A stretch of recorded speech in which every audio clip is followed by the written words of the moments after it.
Assalamualaikum warahmatullahi wabarakatuh. Baik sahabat semua, selamat berjumpa kembali dengan Endri Atasiki. Jangan lupa bagi sahabat semua yang belum subscribe, silakan untuk subscribe terlebih dahulu sebelum lanjut menonton videonya.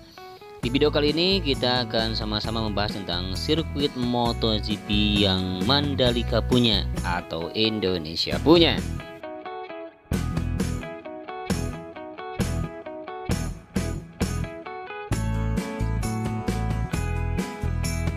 Ternyata bukan hanya kita sahabat semua yang merasa bangga dan gembira dengan kehadiran sirkuit MotoGP Mandalika ini. Ternyata kerbau pun juga ikut bersuka cita, bahkan berduyun-duyun ya, seakan bergandengan tangan untuk menyaksikan dan juga menjajal bagaimana keindahan sirkuit MotoGP Mandalika.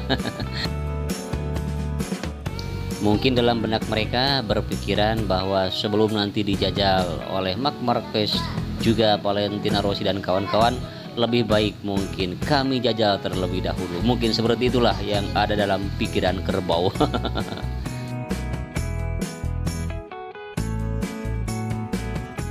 Baik sahabat, itu hanyalah canda semata ya. Baik sahabat semua, kita sekarang berada di servis road bagian kanan di tikungan ke-8 menuju tikungan ke-9 dan menuju tikungan yang ke-10 ya. Ini adalah servis road bagian kanan. Kita lihat dari kejauhan di sebelah kiri kita ya, tepatnya ini di gravel, ini ada gundukan tanah. Ini bukan gundukan tanah sebenarnya, tapi ini bukit. Tadinya ini ada 2 bukit, nah tinggal seperti ini, tinggal sedikit lagi yang belum dipugar. Jadi rencananya ini nanti akan dipugar ketika tikungan ke-8 menuju tikungan yang ke-9 sudah digali pondasi. Jadi ini nanti untuk pengurugan pada pondasi di lintasan ke-8 dan ke-9.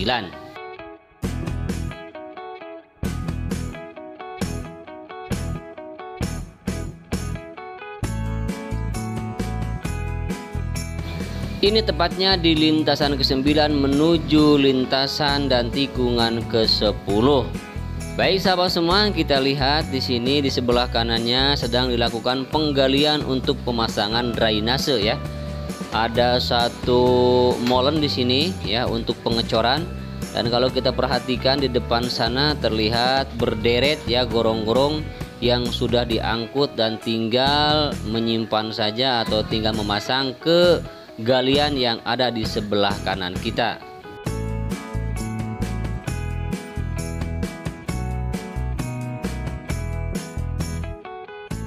Kalau kita perhatikan di sini sebelah kiri kita banyak sekali ini gorong-gorong ya yang berderet. Kemarin di sini belum ada ya sahabat semua, tapi sekarang sudah berderet, langsung tinggal memasangkan di sebelah kanan. Dari kejauhan kita lihat alat berat ya yang sedang menggali untuk pemasangan drainase ini. Dan rencananya sepanjang sirkuit MotoGP Mandalika ini dipasang drainase ya, baik di sisi kiri maupun di sisi kanan. Adapun juga yang dipasang membelah ya atau memotong lintasan sirkuit ya. Jadi semuanya drainase ini nanti difungsikan untuk mengalirkan air dari zona sirkuit menuju luar zona sirkuit, sehingga nanti sirkuit MotoGP Mandalika ini benar-benar aman dari genangan air dan juga banjir.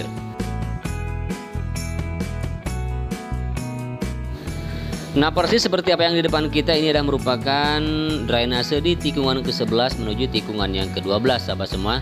Kalau dilihat dari video udara melalui drone, jadi drainase ini kelihatannya sangat kecil sahabat. Ketika kita melihat dari video bawah, ternyata ini sangat besar dan sangat luas sekali. Nah seperti inilah kondisinya sahabat semua, tinggal nanti pengurugan hingga pemerataan dengan semua lintasan. Oke sahabat semua, kita langsung saja melihat untuk pembuatan tunnel ya, baik tunnel yang pertama maupun tunnel yang kedua. Di tunnel ini sudah tahap pengurugan untuk sisi kanan dan sisi kiri ya. Jadi pengurugan ini tidak semudah yang kita bayangkan ya. Jadi harus diratakan, kemudian harus dipadatkan berulang kali terus menerus hingga lintasan itu padat ya. Seperti kita lihat di sini hanya tinggal mungkin menyisakan setengahnya lagi akan rata dengan tunnel. Kemudian setelah itu nanti akan ditimbun keseluruhan sehingga rata dengan lintasan.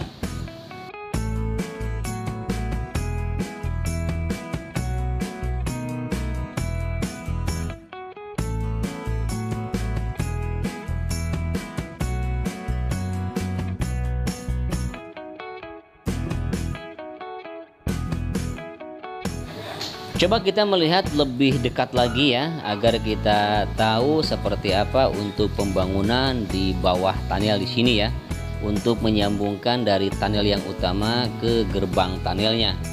Kita perlahan-lahan untuk maju melihat ada salah satu alat berat, yaitu eskavator di sini ya, yang sedang menimbun di area sini ya. Ternyata ini adalah sistem drainase ya. Jadi kalau tidak ada drainase, nanti ini seperti kolam mungkin ketika terjadi hujan. Namun drainase ini saya belum begitu paham ya, belum mendapatkan informasi sebenarnya ini dibuang kemana ya. Apakah memang ini menyerap ke dalam tanah ataupun memang dibuang ke drainase nanti di luar lintasan ya.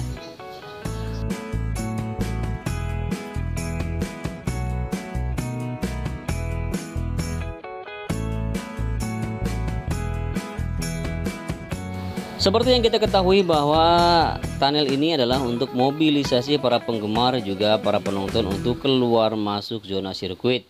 Jadi ketika balapan nanti terjadi ataupun sedang dilakukan balapan, para penonton juga tidak akan terhalang oleh balapan. Jadi bisa hilir mudik atau keluar masuk zona sirkuit lewat tunnel ini.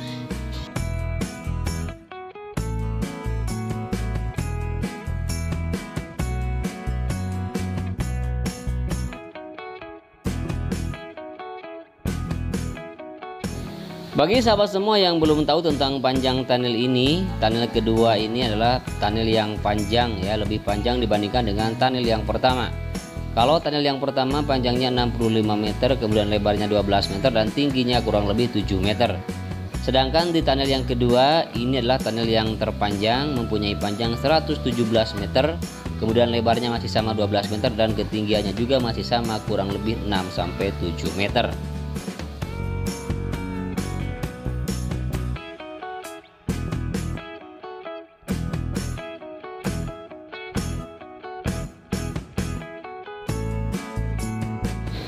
Selain untuk mobilisasi para penonton ataupun para pengunjung, tunnel ini atau terowongan ini pun juga nanti bisa digunakan sebagai akses masuknya logistik ya, tentang keperluan balapan. Jadi berbagai macam logistik nanti yang masuk ke dalam zona sirkuit akan melewati atau melintasi di bawah tunnel ini.